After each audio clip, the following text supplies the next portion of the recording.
I'm gonna find Megan's invitation. Eleanor, when you're ready, let us know.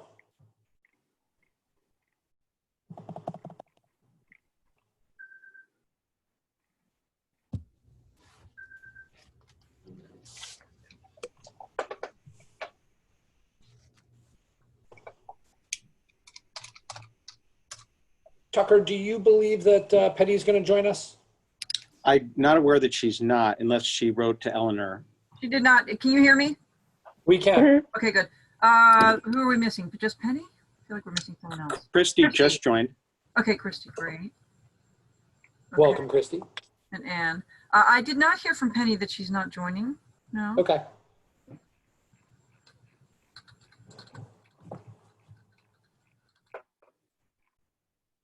So in answer to your question, Brian, I'm ready whenever you are. Okay, great. I'm just going to send Penny a quick note, see if she's going to join us. I'm going to mute myself for now. Hey, Tucker, can you have someone resend me the Zoom? Yeah, it's I'll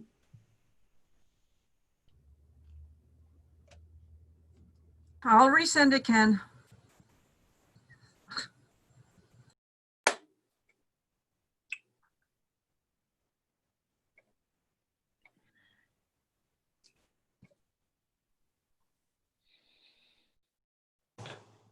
Okay, I've sent Penny a note, but it appears that we have a quorum, so I'm going to get started. As a preliminary matter, this is Brian Sullivan, the chair of the Affordable Housing Trust. Permit me to confirm that all members and persons anticipated on the agenda are present and can hear me. Members, when I call your name, please respond in the affirmative. Brooke Moore. Hi. Christy Ferrantella. Hi, here. Dave Iverson. Here. Rima Sherry. Here. Allison Mitchell. Here. And at this time, Penny Dye is absent. Staff, when I call your name, please respond in the affirmative. Tucker Holland. here. Ken Bogrand. Trying to connect. I heard you, Ken. All right, I'm here. Okay. Eleanor Antonetti. Here. Oh, yeah. I see Penny is just joining us. Penny, can you confirm you're here? I am here. Excellent. Ken, can you mute? We have no registered anticipated speakers on the agenda. We do have a few members of the public who are kind enough to join us for the meeting. This is an open meeting of the Nantucket Affordable Housing Trust. It is being conducted remotely, consistent with Governor Baker's executive order of March 12, 2020, due to the current state of emergency in the Commonwealth due to the outbreak of COVID-19 virus. In order to mitigate transmission of COVID-19 virus, we have been advised and directed by the Commonwealth to suspend public gatherings, and as such, the governor's order suspends the requirement of the open meeting law to have all meetings in a publicly accessible physical location. Further, all members of public bodies are allowed and encouraged to participate remotely. In order, which you can find posted with the agenda materials for this meeting, allows public bodies to meet entirely remotely so long as reasonable public access is afforded so that the public can follow along with the deliberations of the meeting. Ensuring public access does not ensure public participation unless such participation is required by law. This meeting will feature public comment to those members of the public who have joined the meeting via Zoom. For this meeting, the Nantucket Affordable Housing Trust is convening by video conference via the Zoom app as posted on the town's website, identifying how the public may join. Please note this meeting is being recorded and that all attendees are participating by video conference. Accordingly, please be aware that other folks may be able to see you and care not to screen share your computer. Anything you broadcast will be captured during the recording. All supporting materials have been provided. Members of this body are available on the town's website unless otherwise noted. The public is encouraged to follow along using the posted agenda unless I otherwise note, or unless I, the chair, notes otherwise. We are now turning to the first item on the agenda. Before we do, please permit me to cover some ground rules for an effective and clear conduct of our business to ensure accurate meeting minutes. I, the chair, will introduce each speaker on the agenda. After they conclude their remarks, the chair will go down the line of members, inviting each by name to provide comment, questions, or motions. Please hold until your name is called. Further, please remember to mute your microphone when you're on your computer when you are not speaking. Remember to speak clearly in a way that helps generate accurate minutes. For any response, please wait until the chair leads the floor to you. State your name before speaking. The members wish to engage in a conversation with other members, please do so through the chair, taking care to identify yourself. Items that have public comment. After the members have spoken, the chair will afford public comment as follows. After the members have spoken, the chair will afford public comment to those members of the public that have joined the meeting via Zoom. Members of the public who wish to speak must state their name and be acknowledged by and speak through the chair. Finally, each vote taken in this meeting will be conducted by roll call. So thank you for your patience while I read through that. And now we will move to the agenda. The packet, let me just get it up on my screen. Okay. Item number one, or excuse me, item number two. I'm looking for a motion to approve the agenda. Okay. I see Rima raising her hand to make a motion. Rima Sherry, so moved to approve the agenda. There's a second. Second. Okay, seconded by Brooke, by roll call. As I see you, Rima Sherry, Aye. Brooke Moore, Aye. David Iverson, Aye. Allison Mitchell, Aye. Penny Dye, Aye. Christy Ferrantella. Aye. Item number three. We have the approval of the minutes for the past meetings, June 16th and July 2nd. I see Rima waving her hand. Rima, the floor is yours. Aye, Rima Sherry, I have a correction to the June 16th minutes. It's on page 4 of the minutes, page 11 of the packet, under communications. Penny was listed as a member of the communications subcommittee, but she's not on that committee. I am, so that needs to be corrected. Thank you. Good Thank you, pickup, Rima. and you're frozen. Everyone's frozen. Only you are, Dave. Maybe I'm just frozen. If we're all frozen, it's on your end. If one of us is frozen, it's our end. So I am now looking for a motion to approve the minutes as amended by Rima's edit. So moved. Okay, so I have a move by Penny and a second by Brooke. Yep. By roll, Rima Sherry, Aye. Brooke Moore, Aye. David Iverson, Aye. Allison Mitchell, Aye. Penny Dye, Aye. and Christy Ferrantella. Aye. And Brian Sullivan, aye. Item number 4 is a closing cost assistance. No, hold on. There's 2 sets of minutes. Oh, I'm sorry. I need to do them Yep. individually? Okay. Yeah. Sorry. So I'm looking for now a motion on the July 2nd minutes So moved. by Penny and a second Second. by David. By a matter of roll call, Rima Sherry, Aye. Brooke Moore, Aye. David Iverson, Aye. Allison Mitchell, Aye. Penny Dye, Aye. Christy Ferrantella, Aye. and Brian Sullivan, aye. Now moving to item number 4, closing cost assistance program. I'm going to turn this over to Brooke and recuse myself from this item. I helped the applicant locate the property. Okay. So we have before us an application for closing cost assistance. I have too many windows open. Bear with me.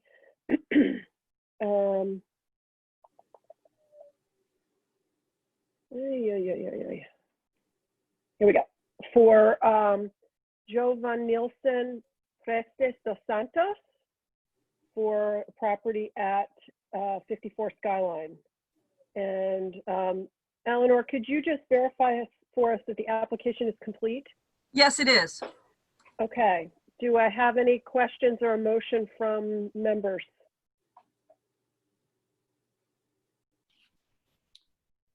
I had a question, Brooke. Mhm. Is this the entire lot? No, if you look in the, I hope I included in the materials I sent to you all as an attachment with the meeting information. So if you look on page It's let's page, 8 of the packet of that packet of materials, Rima, Okay. there is a subdivision plan that was approved by the planning board in connection with the secondary lot. Okay, great. For 30,001 square feet with a thin strip running north-south as a driveway, basically. All right, great. Missed that. Thank you. any other questions or comments from the board? I would entertain a motion if anyone feels so motivated. I'll make the motion. I did have a quick question actually before I do that. What's the septic situation? Is it shared?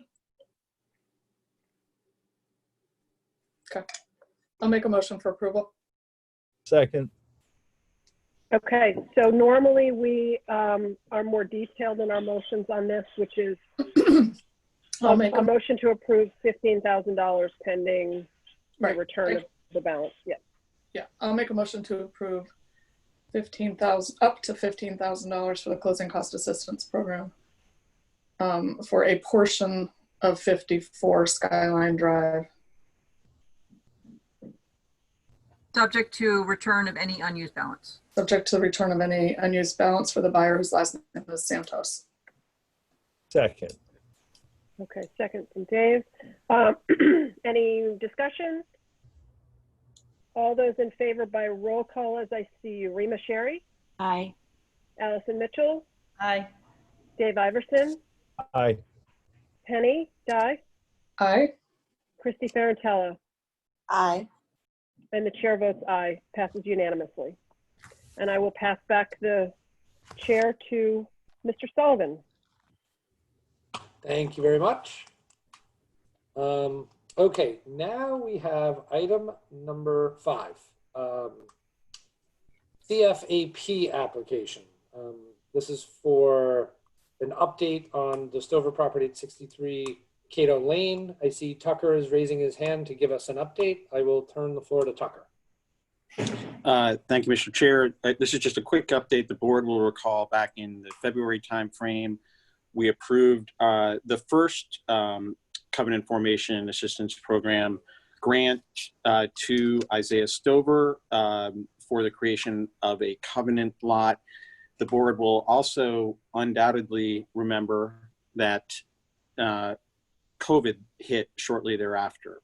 And so Mr. Stover was not sure for a period of time whether he wanted to proceed with this at this juncture. And so we simply, no funds were expended on his behalf by Housing Nantucket, and we simply held on to the mortgage and did not go ahead with the recording until July 7th, and at which point he had decided that, yes, he is going to move forward with this. So I think in terms of our 18-month time frame by which the funds are intended to be returned, Mr. Stover is hoping that the board would recognize the extraordinary situation of COVID and therefore kind of start the clock as of the July 7th date versus the original grant back in February.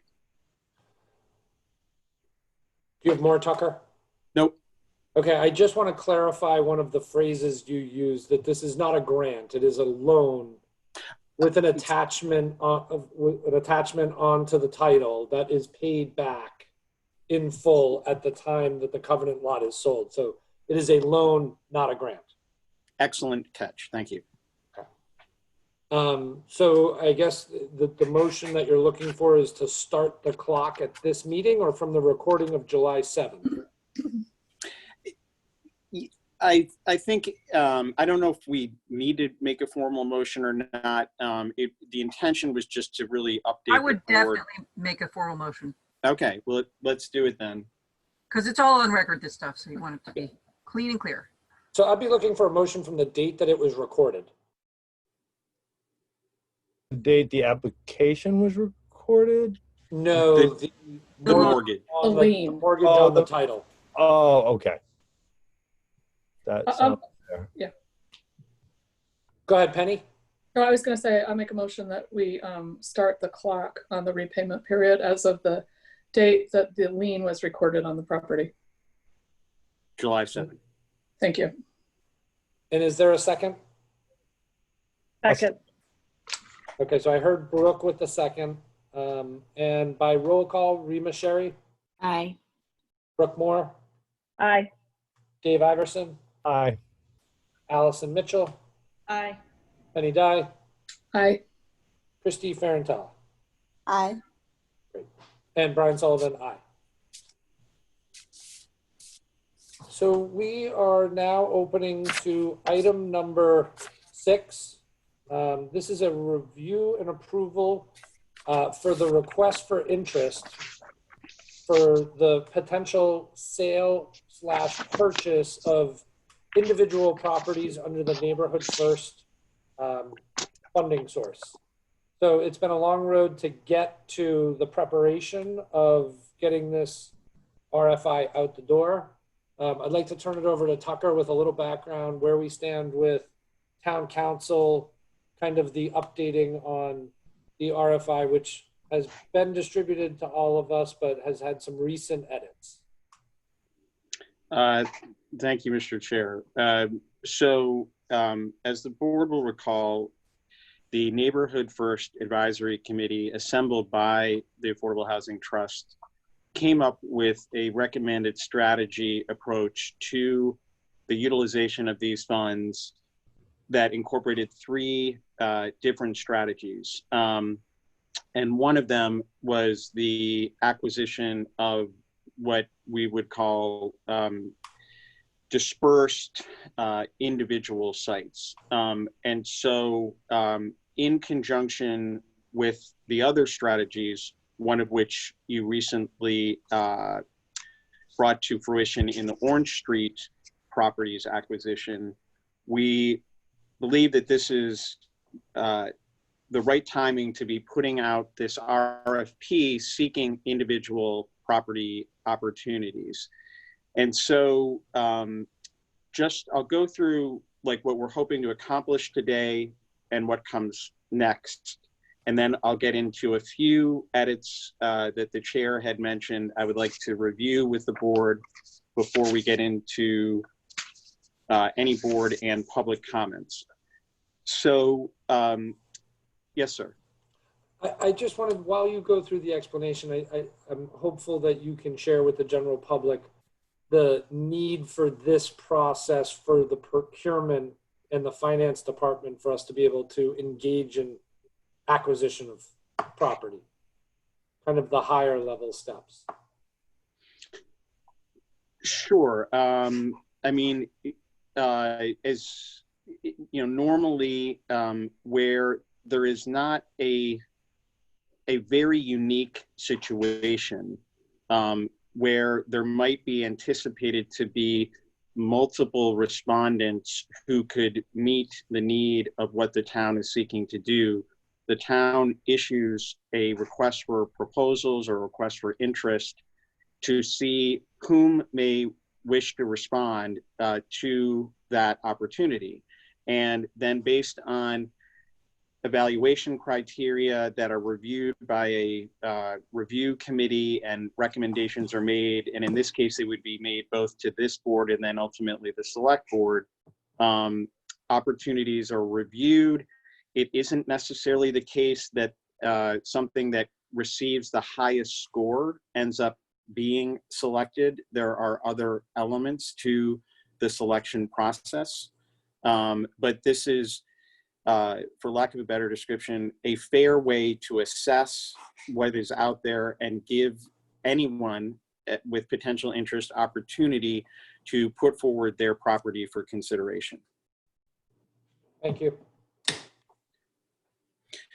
So in terms of process, what we're hoping to do today is to, again, review the document with the board and the public, take in any comments and suggestions and edits that folks would like to incorporate. And from there, town council would do a final incorporation of those elements. It would then go to Brian Turbot, our finance director and chief procurement officer, for his, any final language tweaks he might require. We wouldn't anticipate a lot given the town council review and so forth, but in any event, following his review and approval, it would then likely stop at the select board for their an opportunity for them to make any comments that they would have, and then get issued through the state procurement system. And you can see in the RFP, we have anticipated dates of when it would be issued and what kind of time frame we're suggesting for asking questions as well as receiving responses by. So if there are no questions about process, yes. Yes. My question is, are we planning to do any kind of education in this area for people? Well, I think that's one of the benefits of going before the select board. And I would say that we might want to consider even, running an ad or several ads. We really want to publicize this as much as possible. I think it would be helpful to have a sort of the process, an almost interactive process on our website, if possible. You mean like a forum? Yeah. Not so much a forum. I'm thinking like where if I was interested, if I was a person who was interested in submitting, you could click here to see if you qualify under this, and then click here, just like steps of it in a really public way so that people could perhaps explore the viability of it a little bit on their own without any judgment being attached to it. Or if we can't do something that complicated, how about like just having it public in a way that it's easily accessible, that others can distribute it? I think so we could do it. Go ahead, Tucker. I was just going to say, so with like in the case of Six Fairgrounds, for example, we held an information session for interested parties. Part of the intent was that to be able to also do a site tour for folks who weren't familiar with the site. But in this case, we could simply do an information session much in the same way where people can ask any questions they would like and they are answered in front of an audience. It would obviously be done over Zoom under the current circumstances, and it would be recorded and available for folks to look at any point they wish. I think that would be useful if we have the time and Absolutely. resources.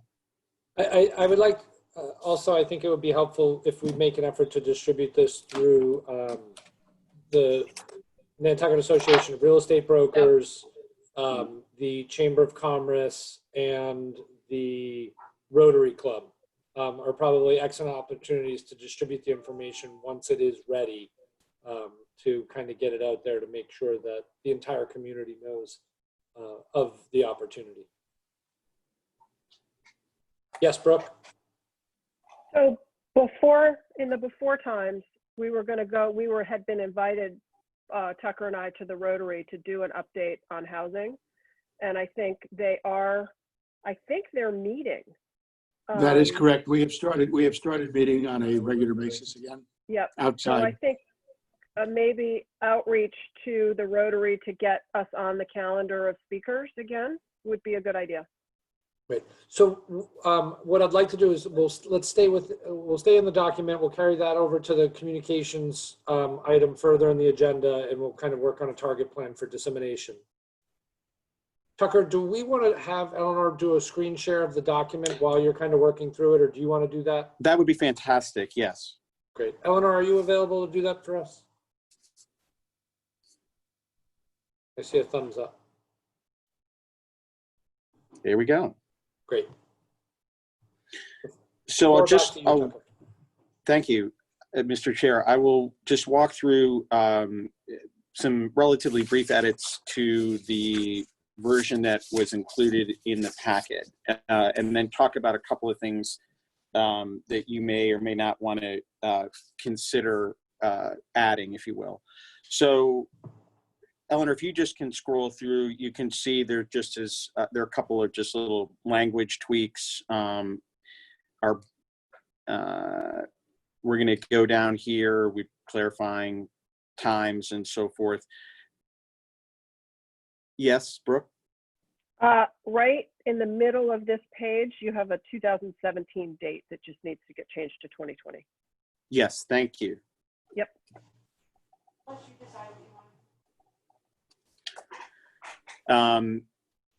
So going a little further down,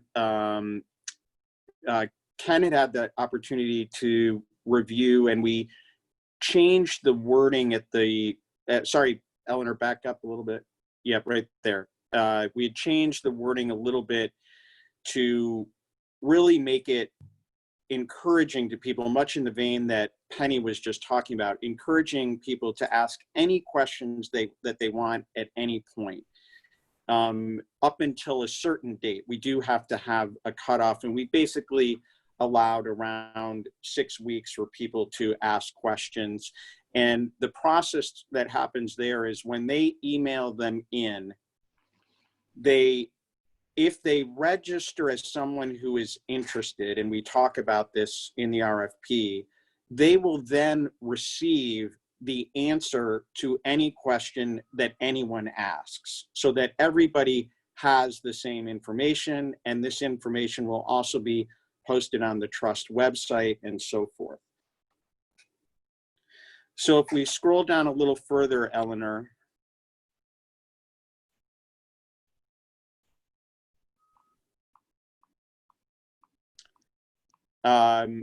there was a change suggested, I thought a good one by Howard Dickler, who had also looked at the packet in section 3, property objectives, that it might be better stated to say the trust is particularly interested in, so it's not exclusive to. So that is a change that we have incorporated here. If we go a little further, Eleanor.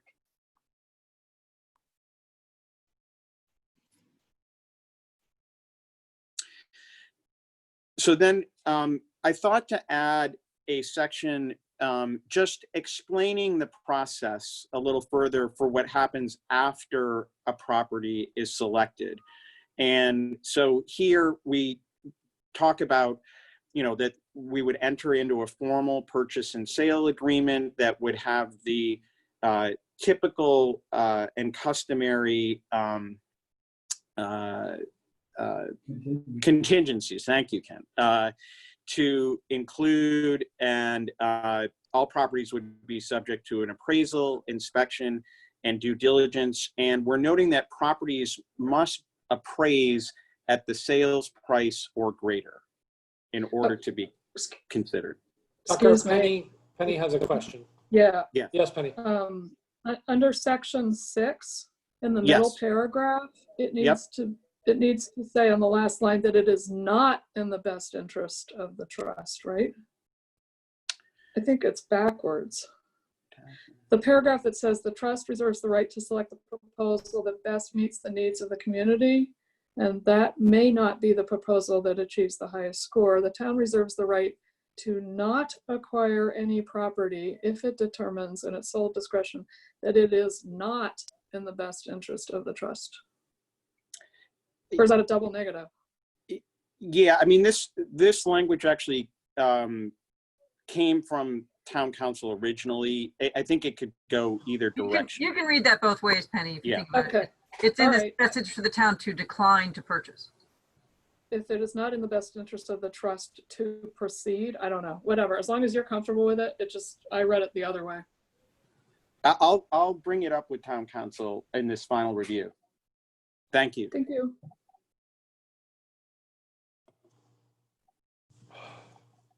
Tucker, through the chair. Yes, Rima? Further up on page page 2, why do we need to have them give us 12 bound copies? Can we explain? I mean, that seems like Yeah. a lot for an individual property owner to put together, and then, you know, incomplete or conditional will be rejected. It's, you know, just from putting grant proposals together and I can doing answer all that. that, it just seems like I don't know if who needs all these copies. That's because typically these things have to be, in some cases, have to be reviewed by various departments. Police department, sewer, HDCs. I mean, I know in the case of 40Bs, I have to get 12 copies or more of all the documents because I have to distribute them to the various departments and boards and committees and commissions that need to have input for traffic safety and so on and so forth, like the select board. So I would imagine that's why that's in there. All right. Tucker may have some more insight, but I think that's probably it. No, I mean, thank you, Eleanor. I mean, Eleanor's right. I mean, it's the standard practice. We could certainly inquire with town council and Brian Turbot whether lessening the burden of what needs to be provided would be appropriate in a case like this, and we'll just defer to what their judgment is. But it cannot be changed that an application that is incomplete in any way will need to be rejected, period. Okay. Well, then I hope that it makes it, that somehow it's a little bit easier for somebody to have a complete, you know, if they're not working at that point with an attorney or an office or something like that. You know, we probably will be hearing from individual homeowners. So I hope that we can I keep don't think that in mind. we've asked for anything that requires an attorney's involvement necessarily, but in order to have a level playing field, everyone must submit what we've identified as the required materials. And in the case of Six Fairgrounds, I can tell you there were actually 4 proposals, 4 bona fide proposals. One was delivered 15 minutes after the cutoff. It could not be considered. Okay. Thank you.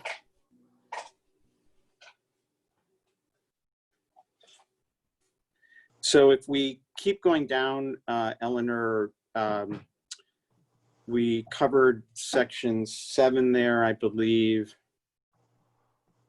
And then we get into the evaluation chart. And the change to point out there is, again, Howard Dickler had made this observation, again, I think a good one, that we wanted to clarify under the value that it's the total. Can you go a little further down, please, Eleanor? Thank you. It's the total projected developed cost per unit at the time of occupancy that we're really focused on. So those are really the edits I wanted to review, and I'll turn it back over to the chair. Just checking if I'm unmuted. Thank you, Tucker, for the presentation. Let me see how I can see everyone. Are there questions or comments from the board? Brooke, I see your hand up. I think, is it possible to have a more lay person's description of what that means? It's kind of, to someone who's just selling their house, that might be a little hard to understand. So I guess, Last criteria that you, as it's written, I don't know. so I guess the question is there a Cliff Notes or summary that could be developed to then lead people to the complete RFI that we were advertising the Cliff Notes to then drive people to the more complicated summary document for the RFI. Are we talking about Yeah, the one criteria or? Yeah, total projected developed cost per potential unit at time of occupancy. What does at time of occupancy mean? And that is not really clear to me even, and I do this all day long. So I think the intention there is, you know, if you had one property, I'm just making the numbers up, that was, you know, 2 units and it was, you know, $1 million, and you had another property that was 3 units and the acquisition cost was $900,000, but the condition of the first property was basically ready to go. The second property would require quite a bit of investment to bring it up to ready to go. That's really the metric that you're trying to evaluate. What do I have to have in, you know, what do I have to be all in to have a usable and appropriate unit? Okay, so is the applicant going to calculate that, or are we going to calculate that? We're going to calculate it. Okay, then it doesn't, okay, great. It's Ken. Just a comment. The section on that first page with respect to the questions that were able to be put in and the answers that would be made available to everybody was designed to be able to address the fact that these were unsophisticated people that are going to be answering to this. So the whole idea was is that we would be getting a number of questions that they're encouraged to ask, and the answers to those questions would be made available to everybody, and so that you're flushing out the detail with respect to the technical legal language that this needs to be set forth in. Penny, I see your hand. Yeah, thank you. On the items that read like a checklist, is it possible to have those as a separate sheet that people can do either yes or no, or have a place to put the answers? I mean, how are they supposed to answer those somewhere? Yes, that's a great point. And that was one of the items that I wanted to talk about as possible additions to this. We could include, to make it easy for people, an attachment that is a form that basically. Yeah, like a table or something. Yes. Okay, Yep. good. Or even just like a full application, kind of, here's 4 Yeah. pages. If you fill this out, you've met the requirements of the RFI. Exactly. With instructions, like fill out page 1, 2, 3, 4, and don't forget to sign 5 or something. Right, like print out your map geo page and your assessor field card. Like, And call Sully if you need help. yes. Thank you. Thank you. I'll toggle over to see, looking for hands. David or Allison or Christy, do you have any questions? Okay, seeing some head shaking. So Tucker, this process from here, would you like the floor?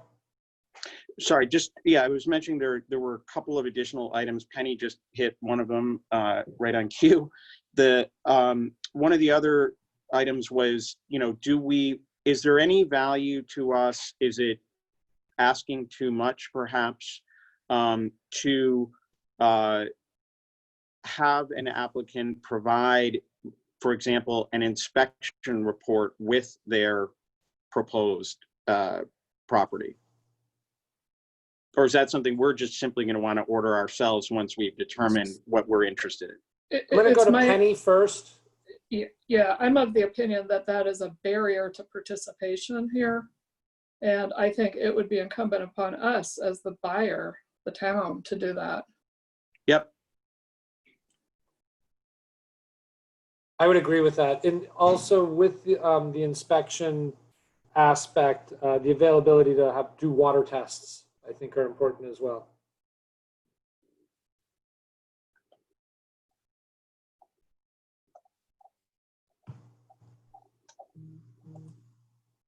Do you want to ask for any public comments, Brian? I would love to. Do no more updates or? Nope. Okay, great. I can't see any of the public participants, but I'll open the floor if somebody has a question.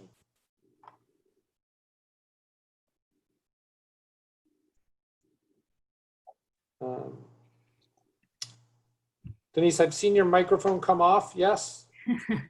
Hi, Brian. So I said I was going to join and just listen, and of course, I just couldn't do that, right? So my question to all of you is, getting the most number of applicants is most beneficial to the town, and we can absolutely assume that most applicants will probably struggle to do the application correctly. Is it possible for someone on the Affordable Housing Trust or Neighborhood First to be the go-to person to help people complete their application? That's it. Thank you. Thank you, Denise. I think that that's an excellent suggestion. And whether or not that we have a subcommittee of more than one person, but someone other than just staff to handle that. I think it would be helpful to have a point person. I see two real estate members here, myself being one, but I'll open the floor for any volunteers before I open my own mouth. Well, I will volunteer to co-share that responsibility with you as long as we don't have a business conflict with anybody. I think that's fair. Allison, I see your hand. I was going to say I'd be interested in participating in that because I think it could also be tied in, Penny, with your ideas regarding making the whole thing a little simpler, or at least being able to educate and provide a lot of information. I think that'd be really beneficial. So I'd love to participate in being able to make it a little more simple for people to understand. So it looks like we may have a 3-person subcommittee with the help of Tucker and Eleanor to kind of crank through this. So Eleanor. And Ken. Penny. Yeah, Ken. Thank you. Penny. I think you meant Tucker and Ken. I help people do ZBA. I was hiding. I do ZBA applications for people all the time. It's enough. No, I'll help. I will, of course, help if you need it. Great. Okay, so we can move that along. I'll open the floor back up to public comment. I will say, Mr. Dickler, I do appreciate your time on Neighborhood First and your comments leading into this document. I'll offer you the floor if you have any others. I don't have any additional comments. Thank you. Great. Thank you very much. So Tucker, are we at an action item at this point for a vote, or are you bringing this back to town council and then reintroducing it up to us at the next meeting? Please describe. I would like you all to vote to approve the issuance of this RFP largely as drafted and amended and incorporating the comments discussed today. And from here, it would get refined, incorporating those comments with town council, go to Brian Turbot, as I mentioned, for his final review and approval, and then to the select board just prior to issuance. So it would not necessarily come back here again. Tucker, do you mean RFI? Well, RFP, I mean. Vicky, town council, like basically we have sort of, it's form over substance. And so right now we are calling it an RFP unless something comes up where they determine it should be called an RFI.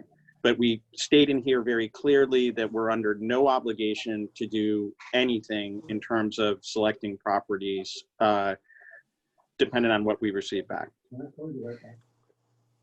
Penny? Yeah, I just have a suggestion. Before we release this packet into the world, this application, would it not make sense, I'm not trying to delay this or hold it up, but would it not make sense for one of us or a few of us to take it and fill it out as if we were applying and just go through that exercise? I think that that's a great activity for Allison, yourself, and me to work through, but there will be a legal requirement of some of the process that is sort of unavoidable. As far as making edits, a lot of the needs were led by Tucker's work with town council. So I worry that I worry if we edit it too much, it won't meet the requirements of procurement and. Well, I was worried if we had to make changes later because we didn't think of something now, that's going to be more problematic. Well, so I mean, how long till you can get the actual application packet pulled together, Tucker? well, right. So what, Or you Brian? know, basically what you've suggested today is taking the submission requirements, putting them into a form, and maybe with a little preamble about the name and address and contact information and so forth contained in the proposal submission thing. So it, you know, I think a lot of the proposal submission requirements come from your standard real estate form when you are looking, you know, someone would like to list. So it's not unusual information.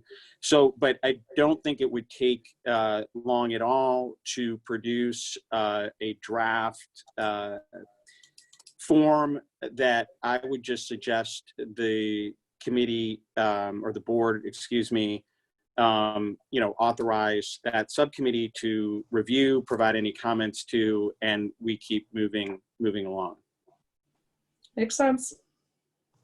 The one thing I would like to get your final input on, because I think it's an excellent suggestion to have that information session. What would your thoughts be on the timing for doing that?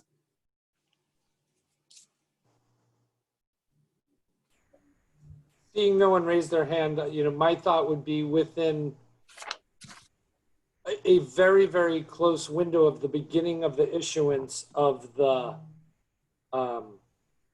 August 5th of the RFP, to give the community the most opportunity to get the word out and kind of spread organically. So if we assume that the RFP is issued August 5th, or let's just, you know, let's say it's delayed a week for whatever the reason is, that it's issued by the 15th of August, that perhaps an information session just after Labor Day might make sense, or? May I make a suggestion through you, Mr. Chair? Yes, Eleanor, thank you. And please, if I'm speaking out of turn, I'm sorry, but I know everybody's watching select board meetings nowadays. The world is tuned in. If we have a chance to piggyback on one of their meetings and Tucker can do one of his awesome presentations with Brooke or whomever, that will get the ball rolling, and then we can make it brief enough and say, you know, get people interested.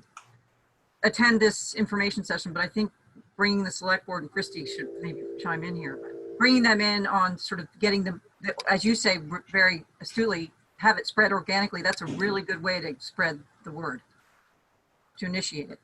I think that that's an excellent idea, and I'd like to shoot for that before Labor Day, while more of the seasonal community is here, if they are going to leave post Labor Day. So we've engaged or had the opportunity to engage the seasonal community, whether it's participation of their own property or just an information sharing opportunity with that part of our community. So I'd hope we could offer the informational session at the end of August with a select person meeting presentation towards the end of the month.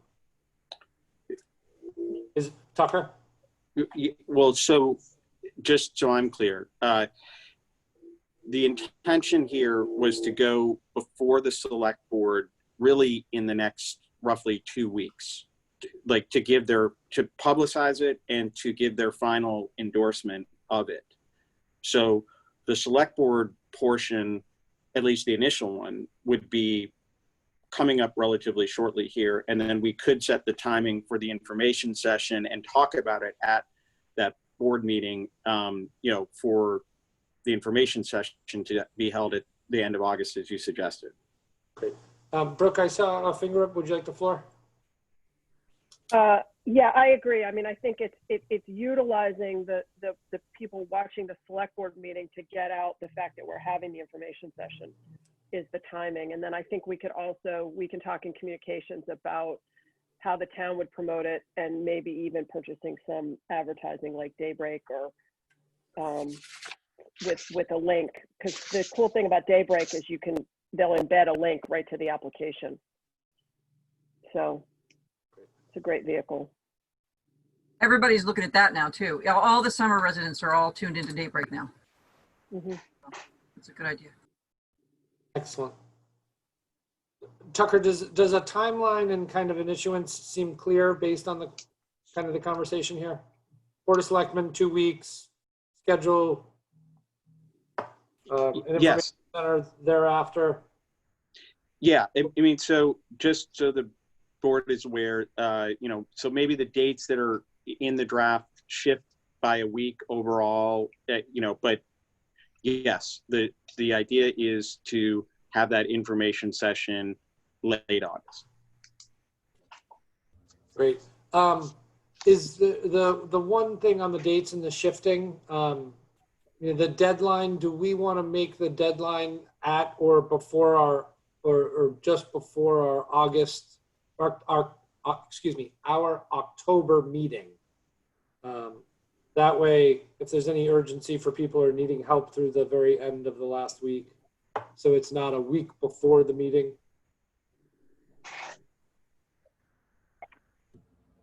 Brooke? Are you Closure. saying the deadline should be after the meeting so people could come to our October meeting? Yeah, either Well, the day of the meeting or the day before. It's often one of those things that I feel like there's a lot of energy that happens just for like 5 days leading up to. It's like planning board submissions. They all go in 5 days before the deadline. However, there's some legal requirements around us responding to questions about it. Well, I don't know that we would be reviewing any of the applications at that meeting or anything to that effect, but I'm just thinking of lining up the dates in some manner that if you're conversationally out there and people are needing hand-holding or help. So that's a day after our meeting? Nope, that meeting's on the next Tuesday. The meeting's the following week, I think. Yeah, It's the third 20th. Thursday or the third Tuesday. Yeah, the 20th.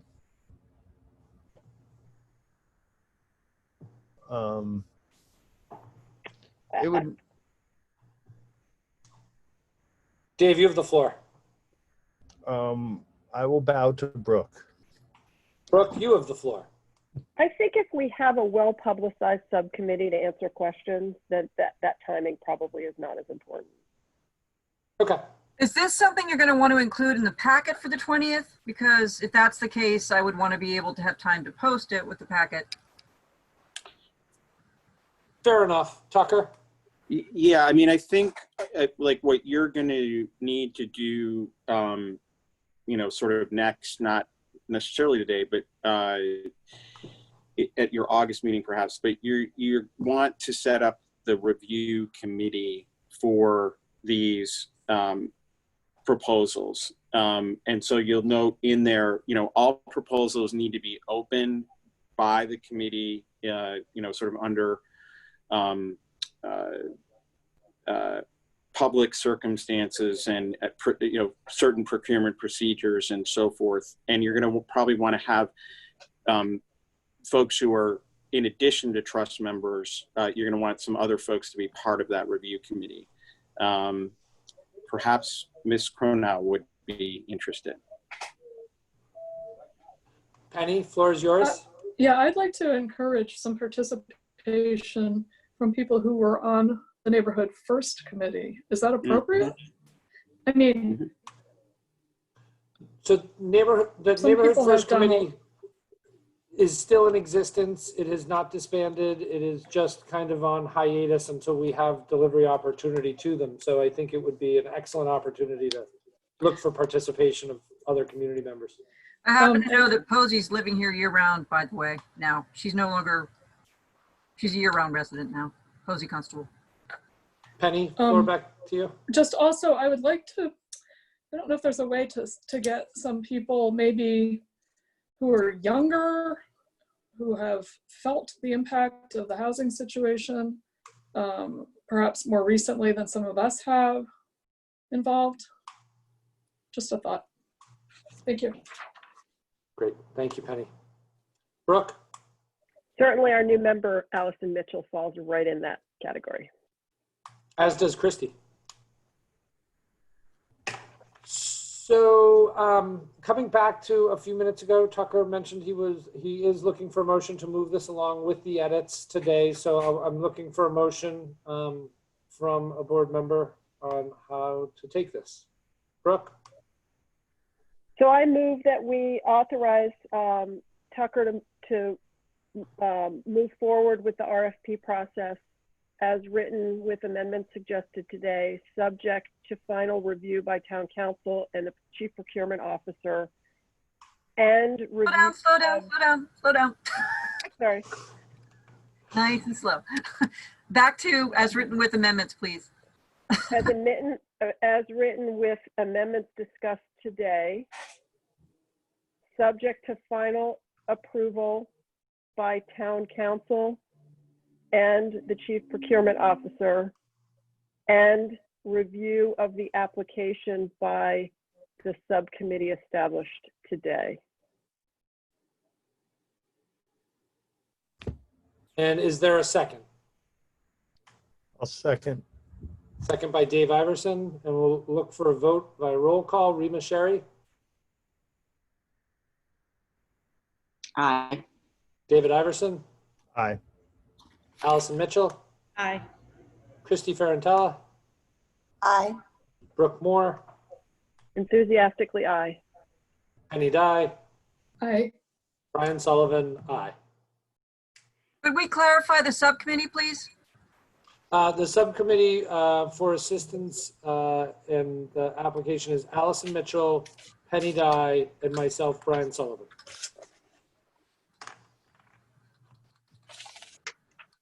Yep. Okay. Excellent. Well, that's a massive step in getting us a little closer to some individual unit purchases. Tucker, I'd like to open item number 7, which is an update on Fairgrounds and Tacoma Green. Brooke, may I turn the meeting to you for a moment while I take a quick break? Sure. Tucker, all to you. Thank you, Madam Chair. So this is just a quick update on where Six Fairgrounds is. As the board knows, the legal challenges were exhausted earlier this year. The project is basically cleared to seek a tax credit award, which is an important component of the financing for this project. As we've probably discussed before, it is that award of the tax credits which is the key date in establishing when those units would count on our subsidized housing inventory.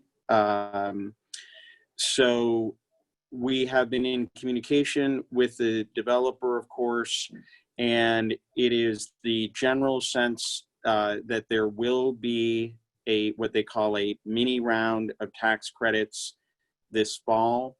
The project was prevented from applying to the regular round last February because the lawsuits were not resolved at that point. But this mini round is by invitation only. We expect it to be announced shortly. If it is happening, the developer has been preparing to apply. They often set a strategic filter for these to target selected project types. If they use the same filter that they used for their mini round last year, then we believe that this project would score highly. So they are, I think it's fair to characterize it as cautiously optimistic, but there is no guarantee. I want to underscore. The awards would likely be announced around the December-January timeframe. And again, it's that announcement of the awards that is the determiner of when those units would count. Everyone will recall that that unit is a 64 unit project. All 64 units would count on our SHI list, and therefore it would provide a new 2-year period of safe harbor from 40B during, a new 2-year period of safe harbor from that point. So our present period, as everyone will recall, runs until the middle of next June. This would obviously cannibalize a bit of our existing period, but it would be a new 2-year period, which I think we would view as favorable. So that is where that project stands, and happy to answer any questions that anyone may have. Dave, floor is yours. Just a couple of questions, Tucker. So what are the consequences if we're passed over in this round? I'm sorry, I missed the beginning of that, Dave. What are the consequences if we get passed over in this round of credits? The consequences in terms of safe harbor would be that that project would not be providing most likely not providing our next period of safe harbor. It could create a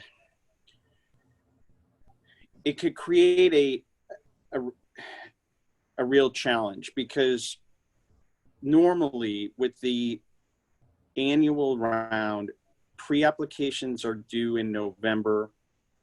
Projects are invited to apply to the regular round in February, and awards generally are issued around July. So there is no, and it's not a set date, but that has been the general practice. Last year, I believe the awards were made even later. So with our present timing of safe harbor expiring mid-June, if Six Fairgrounds applied this fall, didn't receive an award, applied for the regular round, did receive an award, we might have a period of 30 days with no safe harbor. So any 40B project that was proposed would have to be considered during that period. Be a good time for Plus to go on vacation for a month. So other than that delay, we won't, the contractor's not going to lose interest in that period of time. I mean, are there financial implications as well, or? I'm sure, I know that the lawsuit delay, which really has added, 2 years plus to the timeline, has unquestionably cost them, not beyond the legal aspect, but they've been working diligently on their construction costs because they've gone up during this period. Yeah. All right. Thank you. Brooke, floor is yours.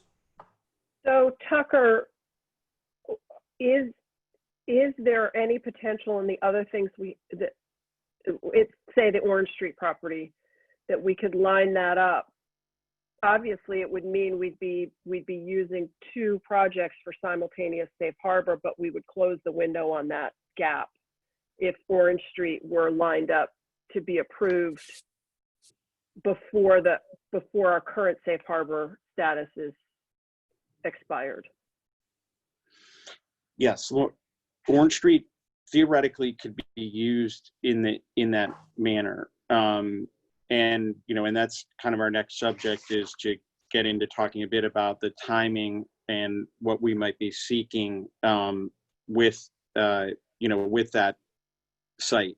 I think one of the considerations that the board will be considering in what it wants to do there is the makeup of the income levels that it serves ultimately. And whether it would be desirable to be able to seek additional subsidy beyond local subsidy in order to make that development work financially, and to have the funds that we do have available presently go further.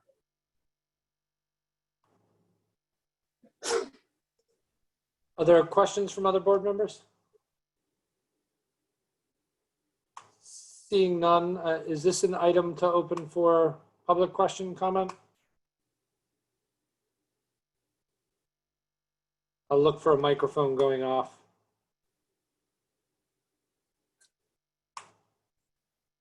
Okay, seeing none. Tucker, thank you for the update.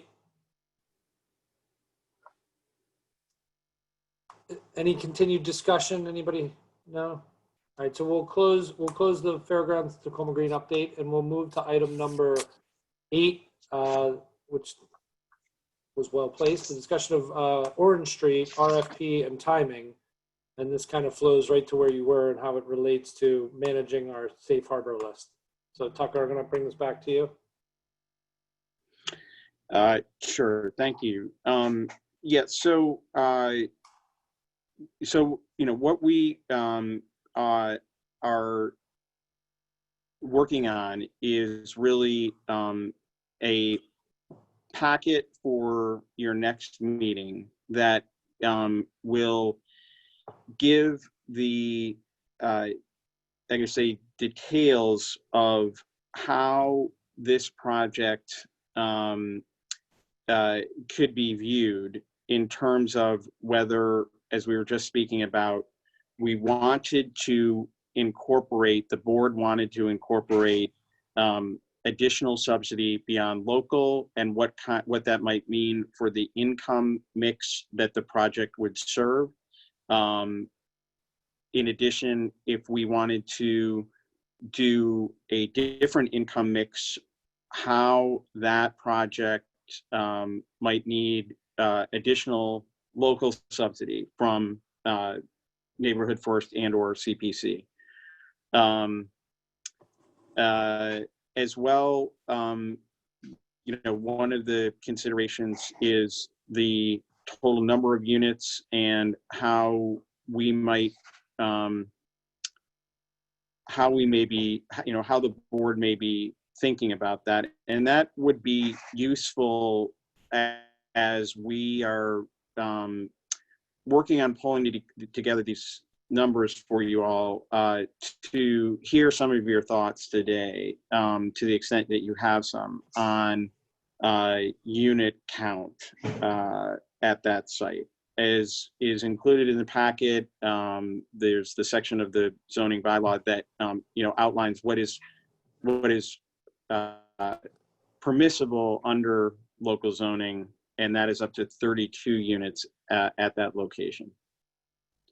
Tucker, can you briefly describe the the minimum number of units needed to qualify for other funding sources? Sure. So, the big, there's some smaller other funding sources, that might bring in $1 million here or there, not to make light of $1 million, but the big funding source is the tax credit program. And so, that could bring in something on the order of, $10 million. It's a federal program administered by the state. It's highly competitive. You want a seasoned expert developer to be involved in making that happen, seeking those tax credits. And in Massachusetts, the sweet spot for getting a tax credit award is 40 to 45 units. However, they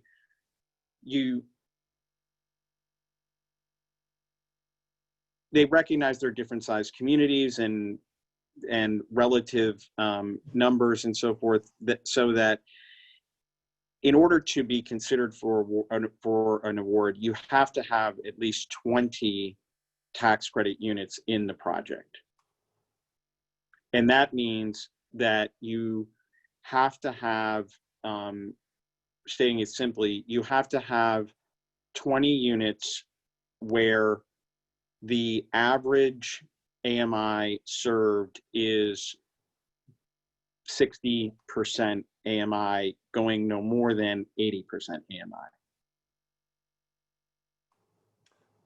Great, thank you for the clarification. So to your previous point, you're questioning the zoning allows up to 30 units. 32. 32 units. So then, I'll open to the board for some discussion on, kind of general feelings on what it feels right and looks right in that location. Rima, do you have any commentary?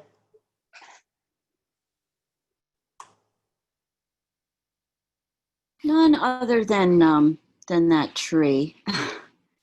The tree is good. Let's try to save the tree. There was actually a giant hawk in the tree yesterday.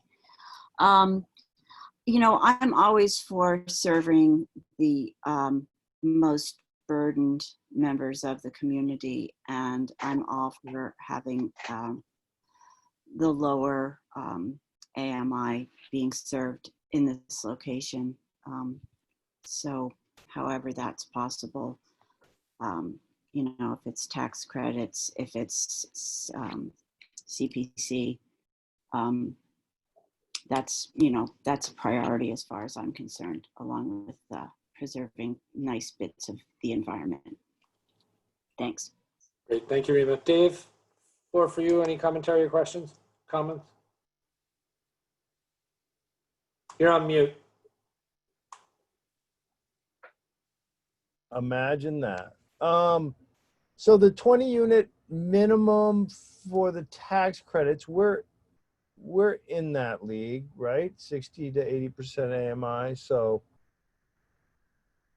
yes, okay. All right. Other than that, I really don't have questions at the moment. Okay. Allison?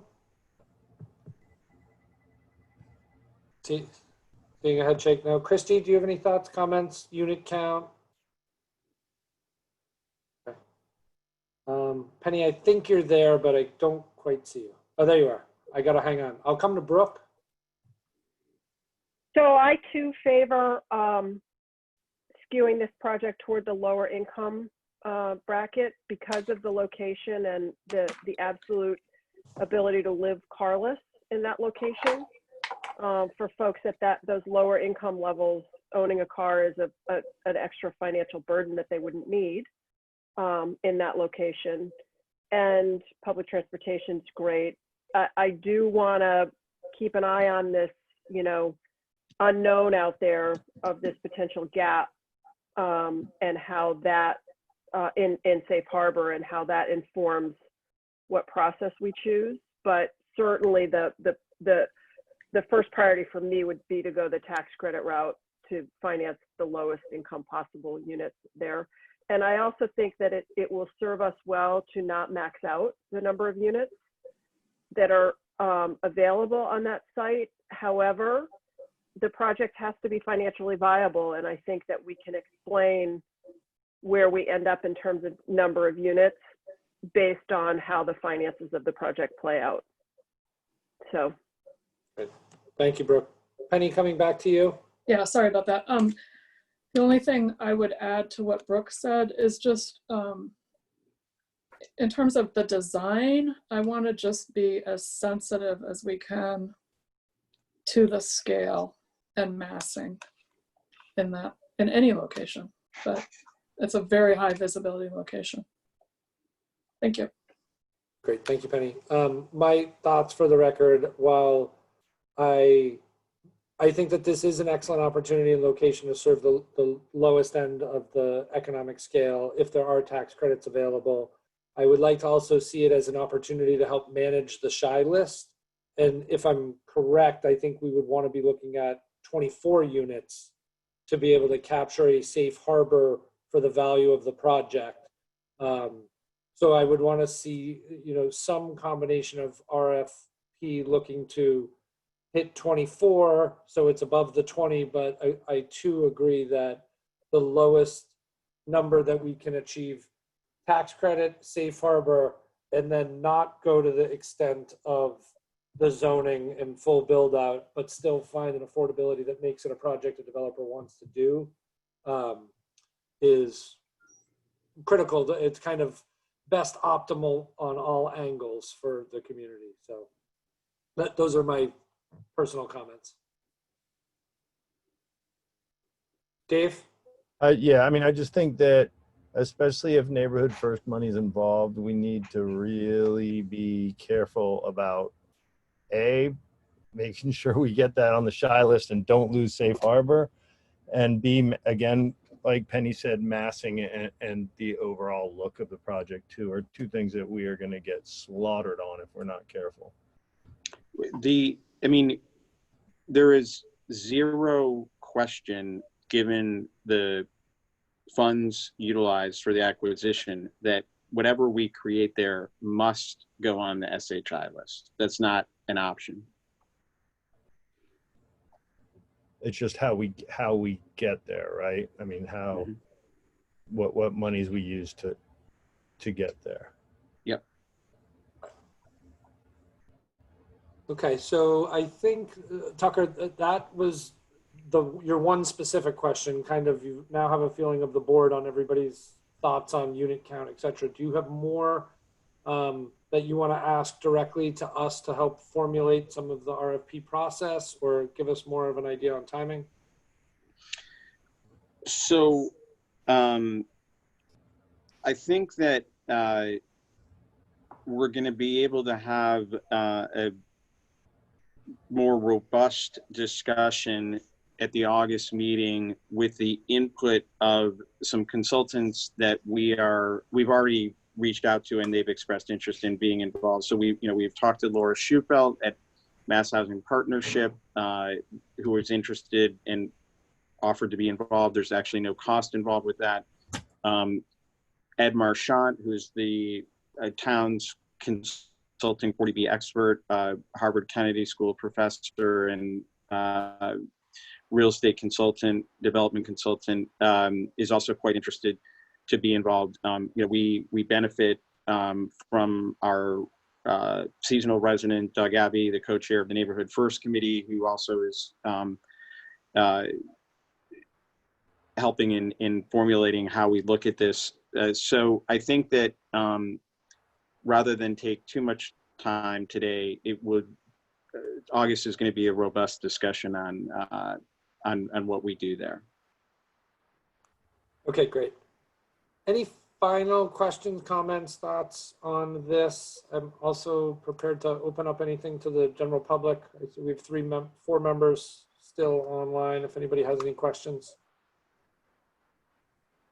Mr. Dickler? I appreciate the board's sensitivity to the massing issue, but I also think you need to think carefully. If you have the opportunity for 32, you might want to think about it a little bit, because long-term we need as many units as we can get. That's all. Thank you very much.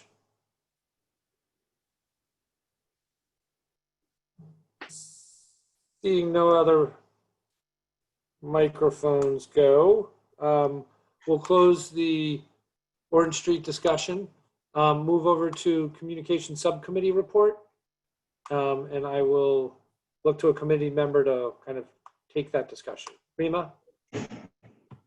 Thank you. Brooke and Dave and I met via Zoom last week, and we discussed the content, the possibility, our content list, which is in the packet. I don't know, Eleanor, if you want to try to get that up. I reached out to Florenzia to talk about a logo design, because she had said that she would be willing to do that, and didn't hear back from her. I started a little sketch of a logo, and I'm going to reach out to her again with that. So at least it's a starting point, and we'll see if we can get that going. But what we all wanted today was approval of this content list that we distributed with the packet, and any discussion on that. If anybody has any comments or questions or objections, no, it would be page 43 of the packet. And Brian Penny has a. Oh, Oh, thanks. thank you. Penny, Oh, floor is yours. yeah, through Brian, to you, Rima. Just a quick question. Is there going to be some sort of a narrative description overview of what it is we do? Yeah, I think that's an important thing. Just our basic blurb. We have many of them in conjunction with our grant applications, and we can probably put together a simple paragraph for that. But yeah, let's add that to our list. Thank you. That would be right on the printer. Thank you. Kind of bringing back some of the conversation we had earlier, if we can add a,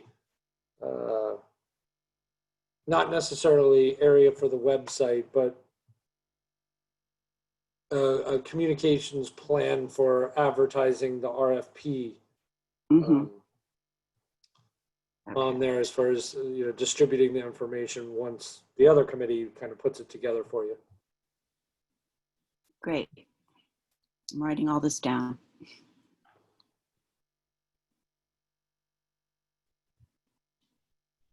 Okay. Brooke? So our on our webpage, it currently states our mission, which I just put in the chat box, to provide for the creation and preservation of affordable housing in the town of Nantucket, preferably in perpetuity as a general policy, but subject to exceptions where it is practicable and reasonable to do so for the benefit of year-round low and moderate income households who would otherwise have difficulty financial or otherwise locating housing on Nantucket. So that's what's there already. Thank you. We can make that maybe a little more friendly. Mm-hmm. Okay. Brooke, do you think we need a motion to adopt this this list, or is just a general sense that everybody's okay with it? Let's go ahead and make a motion. Brooke? Yeah, I would move that the communications subcommittee be authorized to submit this information to the town for inclusion on our website. Is there a second? Second. Second from Dave Iverson. By roll, Rima Sherry, Aye. Dave Iverson, Aye. Allison Mitchell, Aye. Christy Ferrantella, Aye. Penny Dye, Aye. and Brooke Moore. Aye. Brian Sullivan, aye. Great. Thank you, Rima. Thank you, team. Who seconded that? I'm sorry. Dave Iverson. I did. Thank you. Where did my agenda go?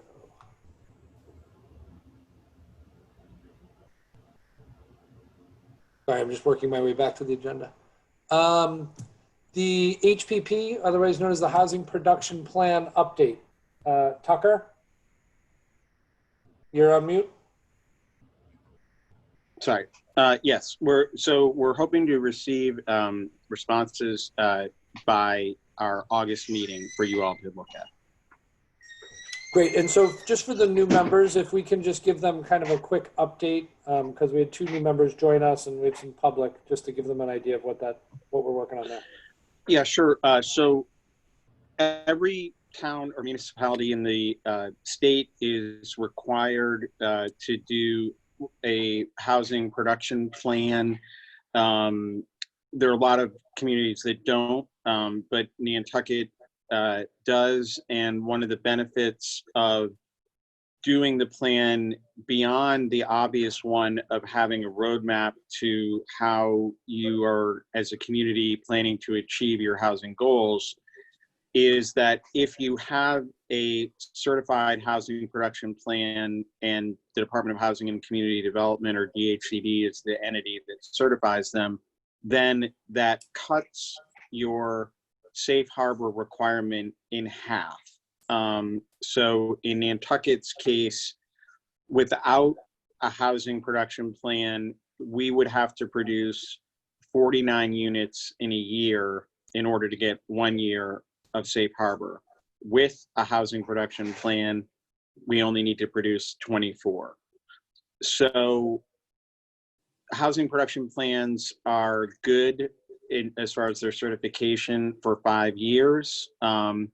Ours will expire, if you will, in October of 2021. So we have a little time under our current plan, but it does take some time to pull these together. And so we have reached out to, I believe it's 4 different qualified providers as to their interest in doing our current update. And to give everyone kind of an idea, the last production plan we worked through took 4 to 5 months. There were additional meetings, strategic planning. It was quite a process to put one together that was comprehensive. I will commend the board that we've come a long way since that initial one that was done most recently that we're acting under, but it is a critical element to the work we do. So that's kind of some prep for what's to come. Anyone have any questions on the housing production plan, the update? Seeing no hands, we will move on to other business. Under other business, we have a meeting scheduled for August 18th, Tuesday, 3rd Tuesday of the month, same time, same place.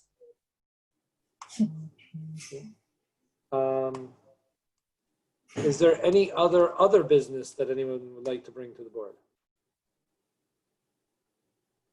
Seeing no movement, we'll move to, we had some public still with us. Thank you for making it through. Public comment, item number 12. I see Denise has unmuted. Hi, Sally. When before COVID hit, the Finance Committee was going to hold 2 forums, public forums, to discuss our rulings on all the warrant articles, which is just to, give information to the public if they hadn't, watched our riveting FinCom meetings up until then. So the Civic League was quite helpful in advertising those with us. So just something to think about as you're getting ready to advertise your RFP, maybe reaching out to Peter and Charlie to see if they could help publicize your RFP process. It's just something I thought about. So that's it. And thank you all for, it was really interesting today. And thank you for having me participate. Thanks. Denise, thank you. We appreciate the commitment of time you made to us today to kind of join us. Thank you. Is that Penny's dogs or Denise's dogs? It's not mine. I'm in the I think Denise's. My dogs. Maltese must be. Sounds like a Maltese.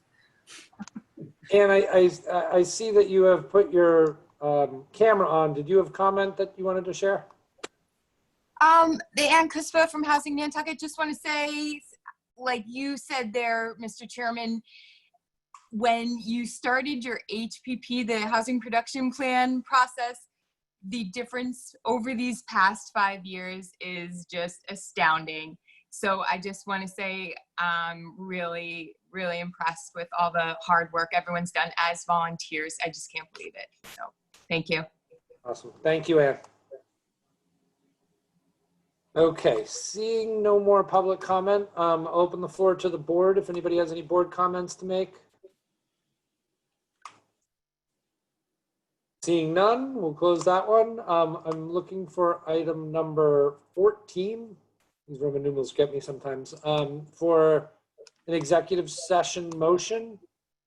All right, Penny, it's you. Okay, wait. I just closed that window. Hold on, I'll find it. Tucker, you before you read, Penny, Tucker, you did your most recent email has the instructions. We are. Yes. Great. Can you have those? Hold on, I got it. Yep, I have it. Oh, you're rattling me. Hold on. Oh no, sorry. Oh, the pressure. Oh, the pressure, you guys.